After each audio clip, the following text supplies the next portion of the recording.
Vous êtes accro au sucre, vous souhaitez simplement limiter la consommation, que ce soit pour avoir une plus belle peau, avoir plus d'énergie ou perdre du poids. Alors vous êtes au bon endroit parce que je vais vous dévoiler ma méthode en 3 étapes pour limiter sa consommation de sucre. Arrêtez le sucre en 3 étapes. Nous allons agir progressivement et le processus pourra durer plusieurs semaines. Pourquoi? Tout simplement car je préfère que vous y allez doucement et que vous arriviez à vous en passer plutôt que vous arrêtez demain et que la semaine prochaine vous replongez. Étape numéro 1. Remplacez le sucre blanc. Le sucre blanc qui se trouve sûrement dans vos placards est l'un des pires sucres qu'on puisse trouver. Il va donc falloir changer ça illico. Et comme je n'aime pas le gaspillage, refilez le reste à belle maman, elle sera contente. Édulcorants, sucre complet, miel. Je suis contre les édulcorants, et même s'ils sont naturels comme la stevia. Ils ne vous permettront pas de vous défaire du goût sucré, bien au contraire. De plus, ils ne sont pas la solution ultime au problème de surpoids. Pour info, l'aspartame, un édulcorant bien connu, a été mis sur le marché dans les années 80. Or, il n'y a jamais eu autant de personnes en surpoids qu'aujourd'hui. Pour citer un autre exemple, une étude française faite sur 66 000 femmes a démontré que la consommation quotidienne de soda sucré du type Coca-Cola augmentait le risque de développer un diabète de type 2 de 34%, ce qui est beaucoup. Et on pense du coup que les sodas light, donc sans sucre, obtiennent un meilleur résultat. Seulement, cette même étude montre que consommer du soda light tous les jours, donc avec de l'aspartame, augmente le risque de développer un diabète de type 2 de 121%. C'est pourquoi il va falloir vous tourner vers du sucre non raffiné ou du miel. Où trouve-t-on du sucre complet, du sucre non raffiné? C'est plutôt simple, mais il faut faire attention à ne pas se faire avoir par les industriels. Premièrement, vous pouvez en trouver dans les magasins en vrac. Il est de couleur rousse et il sent bon le pain d'épices. Pour être sûr, il suffit de regarder l'étiquette et de bien vérifier qu'il y ait la mention sucre complet ou sucre non raffiné. C'est tout. Vous en trouverez aussi dans des grandes surfaces. Des marques comme Alter Eco ou Eticable en proposent à des prix corrects.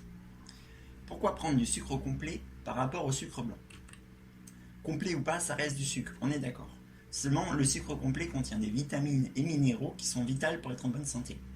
Contrairement au sucre blanc qui a été raffiné, il a donc perdu toutes ses vitamines, ses minéraux et sa couleur. D'ailleurs, il faut bien faire attention car certains industriels colorent le sucre blanc pour en faire du sucre roux. Donc vérifiez bien la mention sucre complet et ou non raffiné. Du miel, une bonne alternative. Le miel contient des antioxydants, des vitamines et des minéraux. Ils agissent tous pour notre santé. Seulement, le miel que l'on trouve en supermarché n'est pas ce qu'il y a de mieux. En fait, si vous voyez la mention mélange de miel originaire de l'Union européenne et hors Union européenne, ça peut éventuellement vouloir dire que ce miel a été mélangé avec du sucre.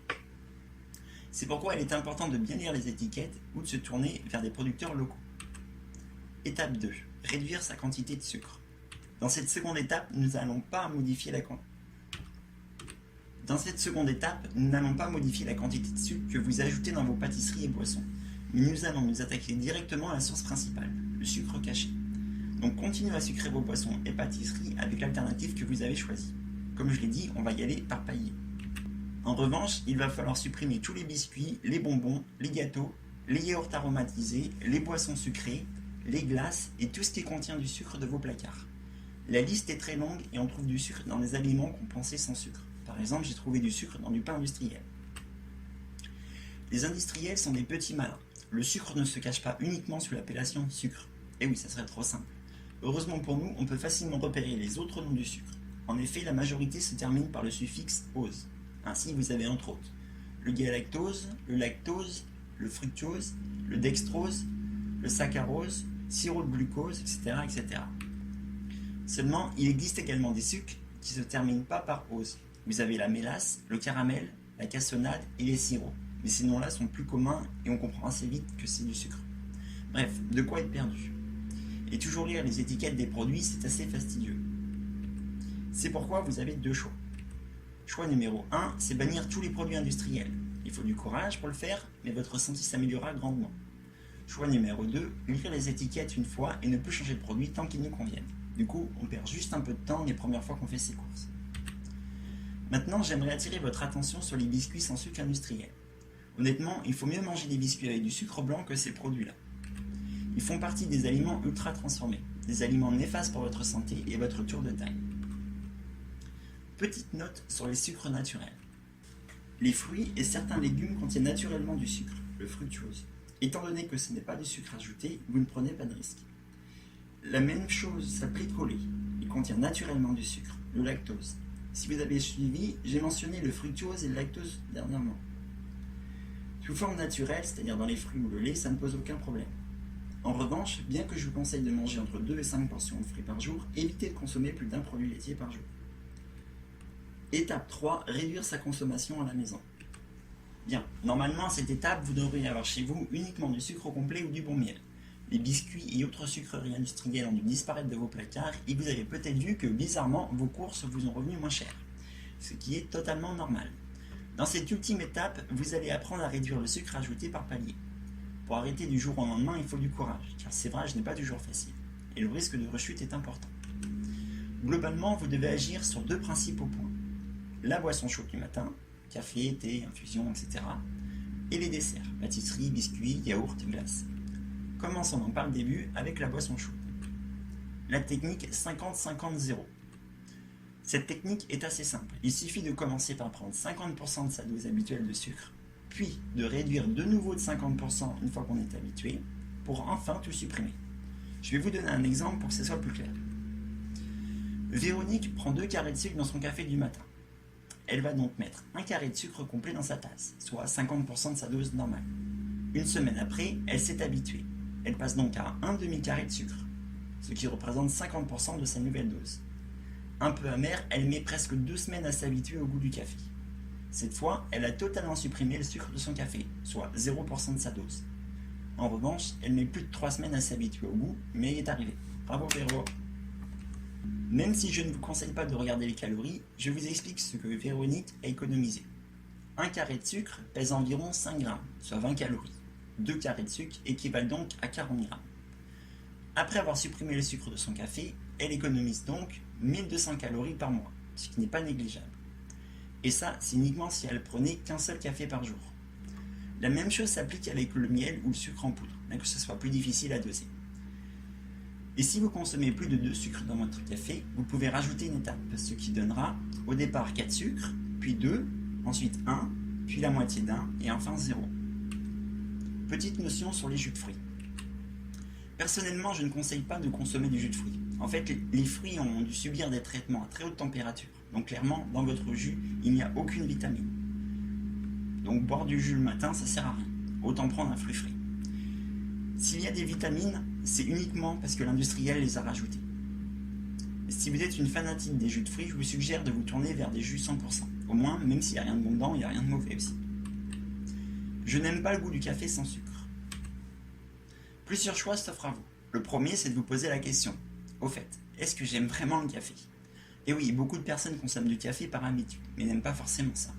Si vous avez répondu oui, j'aime le café, essayez notre marque, d'autres variétés ou investissez dans une bonne cafetière.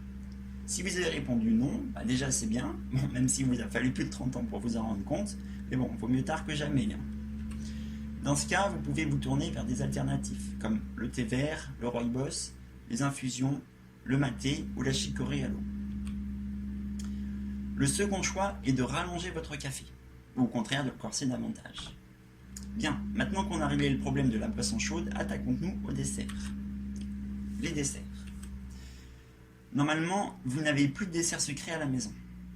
Du moins, les desserts sucrés industriels. Donc si vous voulez vous faire plaisir, il va falloir en faire soi-même. Vous pouvez utiliser ma méthode 50-50-0, mais un gâteau sans sucre, ce n'est pas l'extase, on va pas se mentir.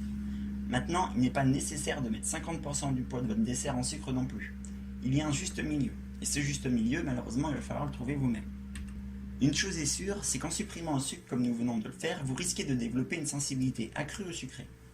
Donc après quelques mois, vous risquez de trouver les produits que vous consommez avant trop sucrés, au point qu'ils deviennent écœurants. Donc c'est possible qu'à terme, vous ne rajoutiez qu'une cuillère à soupe de sucre dans votre pâtisserie. Ce que je vous conseille également, c'est d'ajouter des fruits dans vos préparations. Ils sont naturellement sucrés, donc ils sucreront facilement vos desserts. Par exemple, mettre une banane. Et si vous n'aimez pas les yaourts nature, mais que vous voulez quand même en consommer, vous pouvez mettre de la cannelle. C'est une très bonne épice. Et les enfants. J'ai des enfants et ça va pas être facile de supprimer les gâteaux et autres confiseries de la maison. Vous savez comment on appelle ce genre de phrase? Une excuse. Si vous remplacez les biscuits industriels par des biscuits maison, ils ne remarqueront peut-être même pas la différence. De plus, voyez ça comme une bonne excuse pour passer du temps avec eux. afin de leur apprendre à faire la cuisine et ainsi leur inculquer de bonnes bases pour plus tard. Et les bonbons. J'avoue que c'est le point le plus difficile. Certains gamins sont carrément accros à tel point que certains spécimens mordent quand ils n'ont pas leur dose. Mais croyez-moi, un bon sevrage ne fera pas de mal. Surtout qu'ils auront quand même l'occasion d'en consommer à l'école ou chez les copains. En moyenne, il faut 21 jours pour prendre une nouvelle habitude. Je mentionne ça pour vos enfants, mais également pour vous. Donc, ne lâchez rien et pensez aux bénéfices que vous allez en tirer. Bien, maintenant que vous avez toutes les cartes en main pour limiter grandement votre consommation de sucre, je vous invite à télécharger mon guide « Les 5 erreurs à éviter lorsque l'on souhaite réduire son tour de taille ». Le lien est dans la description. Prenez soin de vous.